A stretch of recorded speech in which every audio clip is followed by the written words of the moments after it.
Hi guys! Good evening! This is Manay Gina and welcome back sa aking YouTube channel.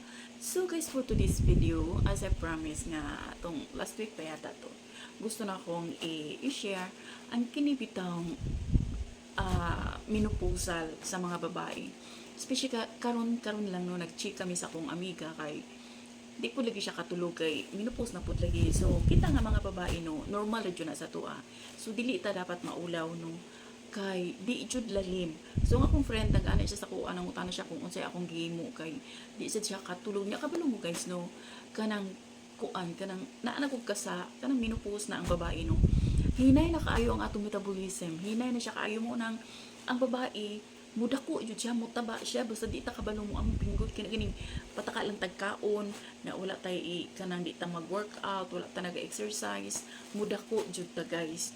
So, sa ako ang case mudako jud ko kuan naman jud unta ko 60 sus kay niabot ko 66. So nisakit akong tuhod kaya ako ni adto kuan doktor di nagpa-laboratory ko normal man tanan og mo din ay kuan epekto kailangan mo baba jud akong timbang. So karon nga nag-workout ko kuan kanang wala na ni sakit akong tukod nga nag 66 man ko karon kay 62 na lang. So na kanang di na siya ingon nga sakit jud akong tukod di jud pareha dati.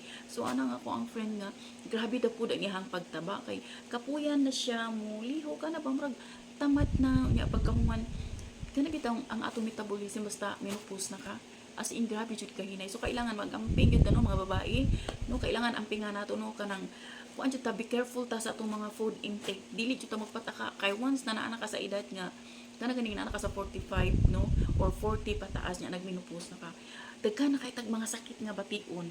So prone na ta sa kanang mutaas ang atong BP, mutaas atong sugar, mutaas atong cholesterol, creatinine, basta guys, grabe jud. So sa mga babae no, mag-amping ta og di gyud ta magpataka og kaon kay kailangan jud tang magbantay sa ato ang gipangkaon. O kara jud nang sa ubang babae nga kana bitaw sa usahon nila kaon di jud sila mutaba. Pero kung ikaw no tabain ka makita mo sa imong lawas nga pag mukaon ka, mutaba ka na ayaw na lang jud bantayi jud imong gipang intake para nga walay problema nga mahitabo bitaw nga daghang kagibati ana.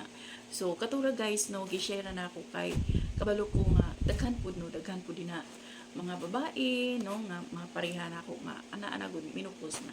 So kato lang guys, thank you for watching o main gabi, God bless everyone.